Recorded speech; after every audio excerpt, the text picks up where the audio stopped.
ইলেকশনের আগের দিন টাকা দেবে আর বলবে ঘর করে দেবো, এই নাও 5,000 টাকা দাও।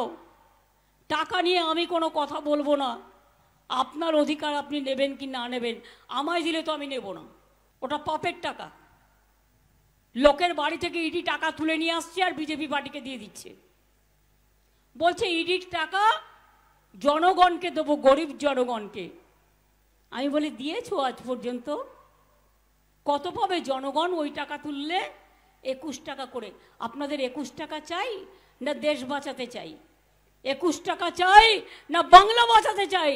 21 টাকা চাই না নিজেকে বাঁচাতে চাই?